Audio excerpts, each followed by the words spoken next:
Van Gölü'ne gitmişem, canavarı görmüşem, canavarı görünce benle de titremişem. Ne yapıyorsun hayatım? Van Gölü canavarı şarkısını öğrendim, onu söylüyorum. Belki canavar adına yazılmış olan bu şarkıyı duyar ve çıkıp gelir. Böylece yıllardır süren bu gizem de bitmiş olur. Herkes feraha ve rahata kavuşur bu şekilde. Evet, biraz eziyetli bir başlangıç oldu arkadaşlar. Kusura bakmayın, eşimin sesi çok muhteşem olduğundan malum. Evet, bu haftada muhteşem sesimle yine kulaklarınızın pasını sildim. Evet, şaka bir tarafa merhaba arkadaşlar. Merhaba arkadaşlar. Bugün sizinle birlikte Van İskele sahilindeyiz. Burası böyle upuzun giden bir sahil şeridi. Arka tarafımızda bir park var. Bu parkta genellikle insanlar piknik yapıyorlar. Ya da kafeler var. O kafelerde oturup eğleniyorlar. Size bu hafta Van Gölü canavarı ve bu canavarla ilgili olan efsanelerden bahsedeceğiz. Van Gölü canavarı efsanelerine geçmeden önce Van Gölü'nün fiziksel özelliklerinden bahsedelim biraz. Evet, bakalım Vanlılar göle neden deniz diyor, görelim. Evet, ilk soru geliyor o zaman. Tut. Van Gölü'nün derinliği ne kadardır?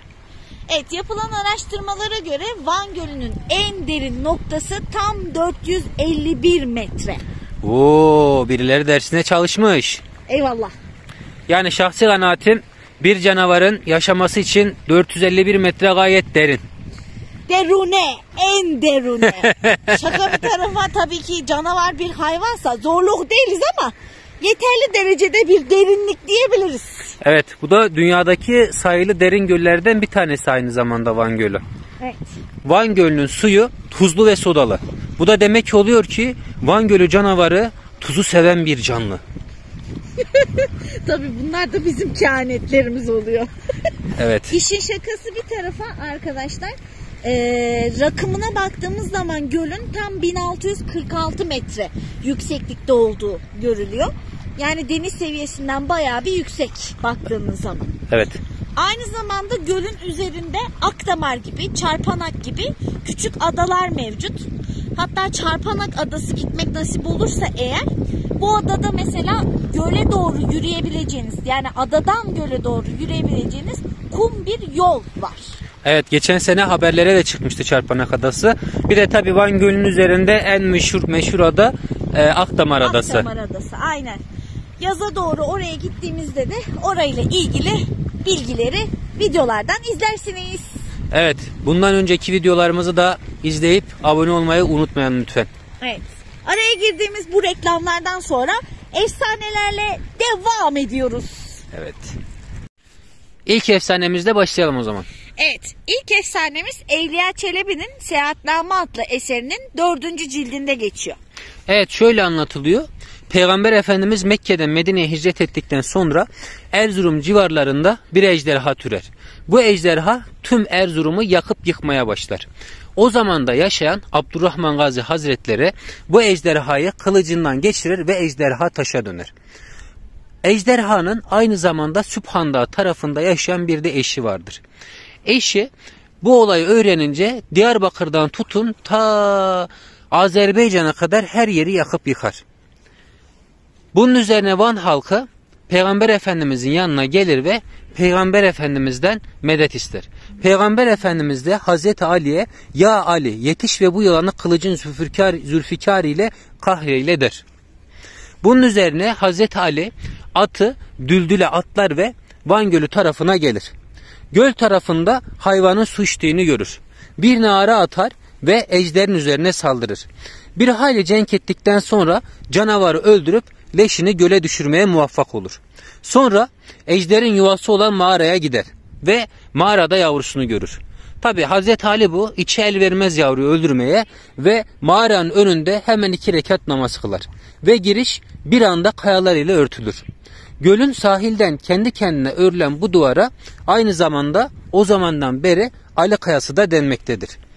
Leşin göle düşmesinden sonra, yani asırlar geçiyor leş öldükten asırlar sonra, Selçuklu hükümdarı Kılıç Arslan 1130 senesinde Van Kalesi'ni inşa ettirirken canavarın kemiklerini çıkarttırır ve kalenin iskeletini daha doğrusu bu kemiklerle inşa ettirir. Sonra 1402 senesinde Timur memleketi ele geçirmeye çalışır. Van'a gelir, burayı ele geçirmeye çalışır. Burayı ele geçiremeyince de ejderhanın kemiklerini yanına alır ve develere yükleyip götürür. Evliya Çelebi de şöyle diyor. Ben diyor Van'a gittikten sonra diyor bu ejderin diyor hapis olduğu diyor mağaraya diyor beni götürdüler. Mağarada diyor delikler vardı diyor. Orada diyor halktan biri diyor o deliğe diyor sopayı sokunca diyor bir 40-50 santim sonra içeriden diyor ateşler çıkmaya ve dumanlar çıkmaya başladı. Ben diyor canavarın sadece sesini duydum. Ondan sonra diyor hemen diyor kaçtım oradan. Böyle de bir hikayesi var. Evet. Seyahatnamesinde geçen kıssaya göre bu şekilde ilk efsanemiz. Evet. Evet, ikinci efsanemize gelecek olursak ki bu efsanenin gerçeklik payı da var. Çünkü 2. Abdülhamit dönemi Osmanlı Devleti'nde Saadet Gazetesi'nin 29 Nisan 1889 sayılı gazetesinde haber olmuş bu durum. Olay şu şekilde gelişiyor. Bitlis'in Hizan kazasından yola çıkan 3 yolcudan bahsediliyor. Bu 3 yolcu yola çıkıyorlar. Daha sonra Bulanık taraflarına geldiklerinde ezan okunuyor.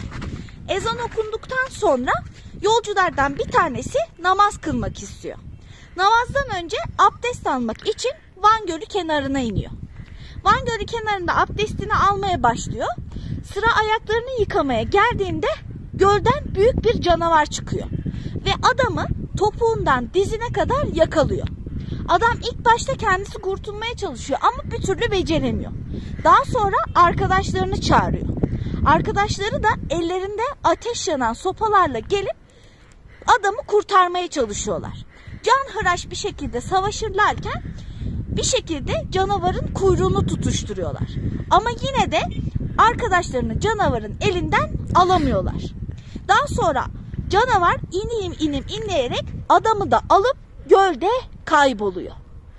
Bu biraz efsanevi olmakla birlikte aynı zamanda Saadet Gazetesi gibi Osmanlı Devleti'nde var olan bir gazetede çıkması neticesinde biraz da gerçeklik payının var olduğu söylenebilir. Değil mi hayatım? Evet. Bunun bir de ikinci bir versiyonu var. İkinci versiyonunda da asker. Askerler Van Gölü tarafından geçerken askerlerden biri abdest alıyor. Tam böyle ayağını yine suya sokarken canavar bunu topuğundan yakalayıp göle çekmeye çalışıyor. Asker o anda kamasını çıkartıyor ve canavarın koluna saplıyor. Canavar kendisini bırakıp kaçıyor. İkinci de böyle bir varyantı var. Aynen. İlk varyanta adamla birlikte kayboluyor. Adamın öldüğüne dair haberler çıkıyor. Hatta bu haberler halk arasında yayılınca Abdülhamit gerçekten de Van Gölü'nde böyle bir canavarın var mı yok mu olduğunu anlamak için bir heyet oluşturuyor. Bu heyet bir araştırma yapıyor ama araştırma sonucunda herhangi bir bulguya rastlanamıyor. Tabii hani biz bunu bu şekilde biliyoruz. Belki de aslında bir şeyler buldular ama ve lakin kimseye söylemediler. Yani sonuçta devlet politikası, ne olduğu belli olmaz bu işlerin. Evet. Efsanelerden bahsettikten sonra biraz da yakın geçmişimizden bahsedelim. 1990'lı yıllarda Van Vali Yardımcısı Bestami Bey de Van Gölü canavarını gördüğünü iddia etmiş. Daha sonra Van halkı Van Gölü canavarının adını Bestami de koymuşlar. Yani Van'a geldiğiniz zaman Van Gölü canavarının diğer adı ne diye yaparsanız sorarsanız Bestami cevabını alırsınız arkadaşlar. Öyle efsanevi bir yaratık ki hani ne doğru dürüst gören var ne bilen var ama adına bir sürü türkü bir sürü şiir yazılmış. Hatta şiirlerden bir tanesi 1997 yılında Başbakan Bülent Ecevit tarafından yazılmış. O şiiri şimdi size okuyacağım hatta. Evet, adına şiirler yazılan, şarkılar yazılan Van Gölü canavarının şiirini bu romantik ortamda dinliyoruz şu anda. Evet. Van Gölü canavarı. İnanmasa da çok bilmişler, ben Van Gölü'nde yaşarım. Kah çekilirim derinlere, kah kıyılardan taşarım. Gündüz göğün mavisi, cam kesti mavi suya. Kararan göle geceleri, ışıl ışıl yıldızlar iner. Göremez beni gece gündüz, gölde kamaşan gözler. Bir göl saklıdır sizin içinizde, gölde yaşamdan yansımalar. Derinlerinde gölün bir gizemli canavar diye bitiyor şiir. Van Gölü'ne gelmişem, canavarı görmüşem, canavarı görünce neden titremişem. Hem şiirini hem şarkısını size böylece dinletmiş olduk nadide seslerimizle. 2000'li yıllara geldiğimizde ise artık Van Gölü canavarının önü ülke sınırlarını aşmış ve Amerikan topraklarına kadar dayanmıştı.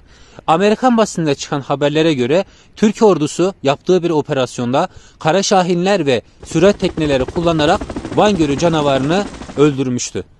Evet, tabii ki Amerikan basınında yer alan bu haberler devam ederken aynı zamanda Türk basınında da çeşitli haberler çıkmaya devam ediyor.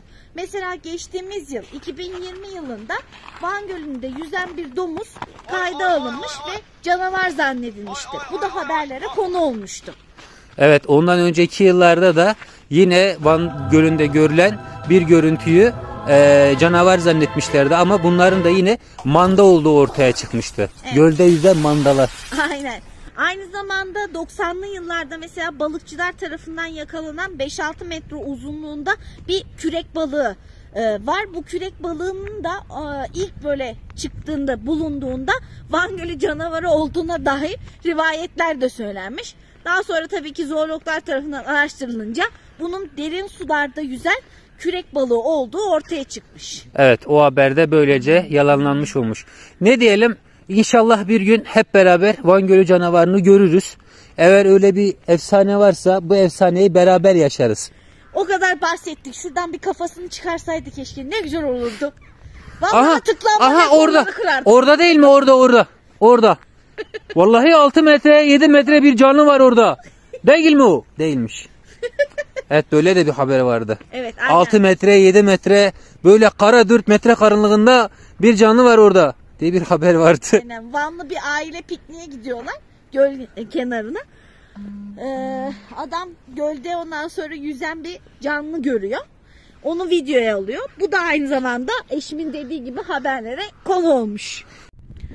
Yani arkadaşlar, burada gördüğünüz herhangi bir nesneyi Van Gölü canavarı olarak kayıt altına alıp haber sitelerine satıp belli bir meblağı cukka edebilirsiniz.